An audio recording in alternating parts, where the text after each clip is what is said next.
tous cette image de l'entrepreneur qui tient un cocktail dans une main et les statistiques dans l'autre et qui est en train de vivre sa meilleure vie. La réalité en est tout autre.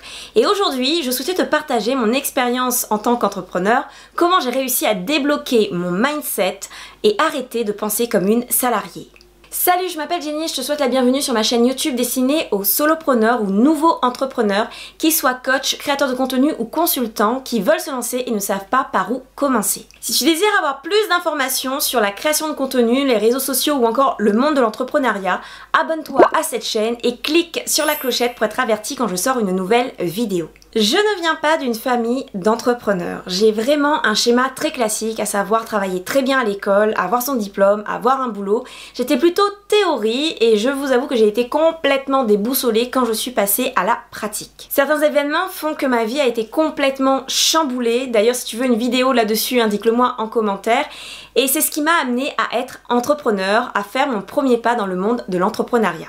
Sur ce chemin de l'entrepreneuriat, dès le début, mon plus gros souci, c'est que je n'avais pas le mindset d'entrepreneur. J'ai passé un temps fou à me combattre, à comprendre comment devait penser un entrepreneur. C'est pourquoi je tiens à partager avec toi ces conseils qui, je l'espère, vont t'aider à débloquer certaines situations ou à comprendre certaines situations.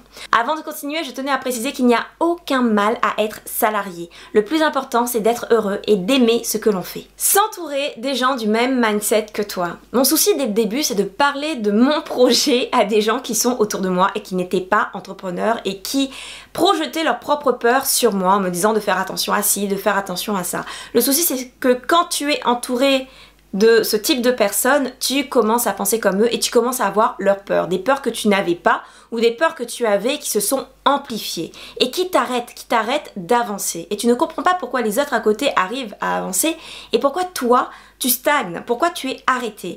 Ben en fait, c'est parce que tu n'es pas entouré des bonnes personnes. Alors attention, moi dès le début quand on me disait ça, c'était comme si je devais faire une croix sur mes proches, sur ma famille. Ce n'est pas du tout ça. S'entourer des bonnes personnes, c'est avec les bons sujets. Si tu es entouré de ta famille, tu vas parler de certains sujets. Si tu es entouré d'entrepreneurs, tu vas parler de certains sujets. Et des sujets qui sont importants pour ton business.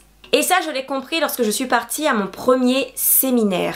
C'était un séminaire d'entrepreneurs et il y avait une émulation dans ce séminaire, il y avait une dynamique, il y avait une énergie qui fait que, en sortant de là, j'avais envie de tout exploser au niveau de mes projets parce que j'avais eu des informations, j'avais eu un carnet d'adresses, j'ai construit mon carnet d'adresses, des gens que j'ai encore, on se contacte encore aujourd'hui et ça me permet d'avancer car dès que j'ai un problème, je les appelle, je leur pose la question et ils me débloquent. D'où l'intérêt de rencontrer des gens du même mindset que soi.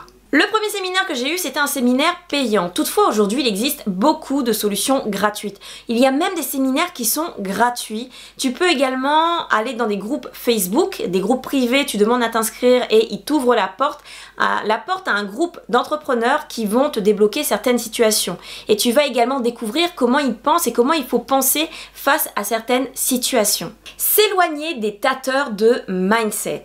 Ce qui se passe après des séminaires ou des rencontres, tu as envie de rencontrer les autres entrepreneurs en réel. Donc tu vas aller à un rendez-vous, vous allez vous asseoir, prendre un verre, commencer à parler et ça va se terminer en apéro entre amis. Autrement dit, un moment où vous allez parler de la famille, des rêves, etc. sans pour autant parler vraiment du concret, c'est-à-dire le mindset d'entrepreneur. Qu'est-ce que tu as fait? Non, tu dois faire ci, oui, tu dois faire ça. Voilà comment moi je l'aurais fait. Autrement dit, un travail de groupe qui permette au groupe de pouvoir s'améliorer tout simplement.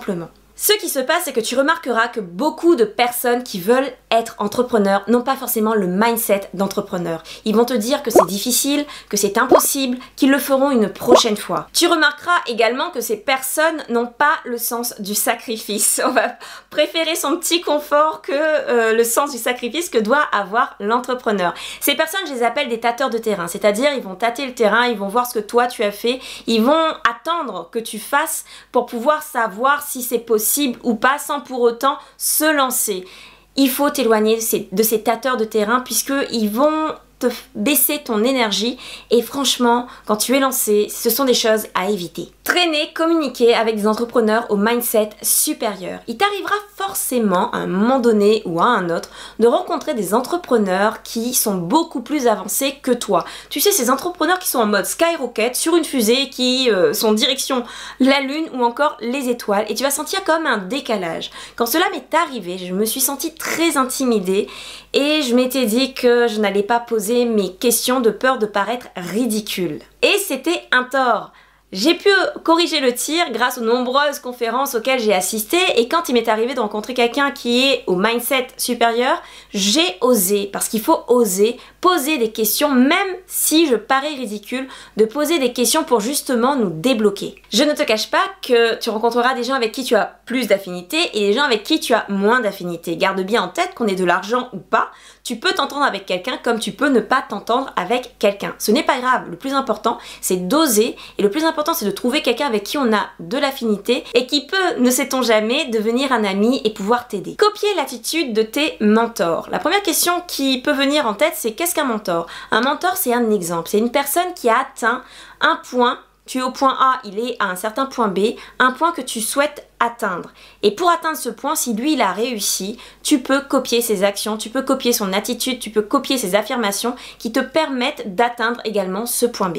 Et quand tu copies l'attitude de tes mentors, ne t'intéresse pas forcément à là où ils sont au moment où je te parle, plutôt où est-ce qu'ils ont commencé et qu'est-ce qu'ils ont mis en place, qu'est-ce qu'ils ont fait pour pouvoir arriver au point qu'ils souhaitaient. Arrêtez de penser au dimanche. Ça, c'est une erreur que j'ai faite et refaite et qui m'a montré et démontré que j'étais encore attachée à cette pensée de salarié. On veut avoir cette journée à ne rien faire. Toutefois, si tu es entrepreneur, tu n'as pas de jour forcément de repos bien établi. C'est-à-dire que si tu travailles le dimanche, tu peux te reposer le lundi ou le mardi ou le mercredi. Tu peux décider de ton jour de repos. Toutefois, il y aura des événements qui font que tu ne décideras pas forcément, puisque tu dois régler des situations qui demandent toute ton attention, et ce, quel que soit le jour. La demande ici n'est pas de travailler 24 heures sur 24, 7 jours sur 7. On est des êtres humains, on reste des êtres humains avec un corps humain, un corps avec lequel il faut vraiment prendre soin si on veut atteindre les objectifs qu'on s'est donnés. Et je souhaite rajouter que si tu es passionné par ce que tu fais, au final tu ne compteras pas les heures. La passion t'emportera tellement que travailler pour toi sera juste un plaisir. Travailler sa relation à l'argent.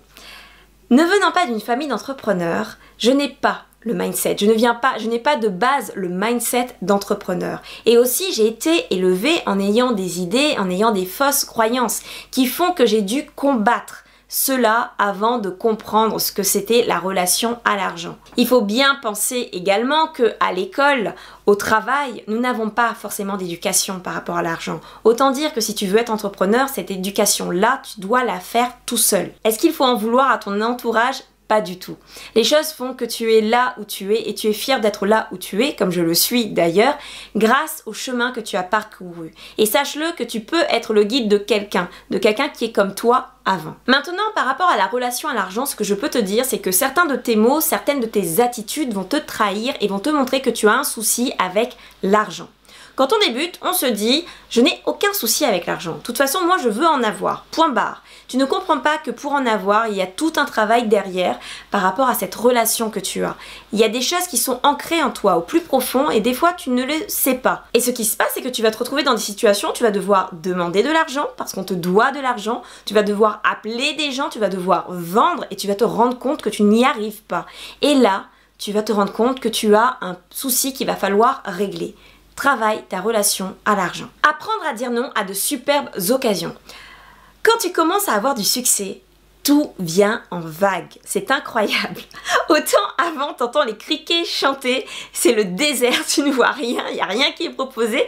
T'es limite en train de mendier des choses, que quand tu commences à avoir du succès, tout vient à toi. On te fait des propositions, tu trouves des choses, tu trouves des idées que tu voudrais mettre en place et tu te rends compte que tu es limité en temps. Tu es limité car tu n'as pas encore les gros moyens, tu n'as pas encore les moyens de tout faire, de tout mettre en place et tu dois rester concentré sur un projet. C'est ce qui m'est arrivé. J'avais une année yes man, c'est-à-dire que je disais oui à tout. Et cette année, elle s'est terminée en octobre. Ce n'était plus possible car il y avait trop de choses. Et je me suis dit, et en tout cas je me suis rendu compte à ce moment-là, qu'il fallait rester concentré car si tu ne restes pas concentré sur ton projet de base, ce qui se passe, c'est que ton énergie va être diluée, ton travail va être dilué et au final, tout sera au point mort, rien n'avancera. Où va votre concentration, va votre énergie, disait Tony Robbins, et c'est vrai. Reste concentré sur ton projet, sur le point que tu souhaites atteindre, et quand tu l'auras atteint, à ce moment-là, tu pourras voir ailleurs. Dans la prochaine vidéo, nous verrons ensemble comment distinguer une influenceuse d'une profiteuse. En attendant, je te remercie d'avoir regardé cette vidéo, je te souhaite une belle vie, de beaux projets et de cartonner. À la prochaine vidéo.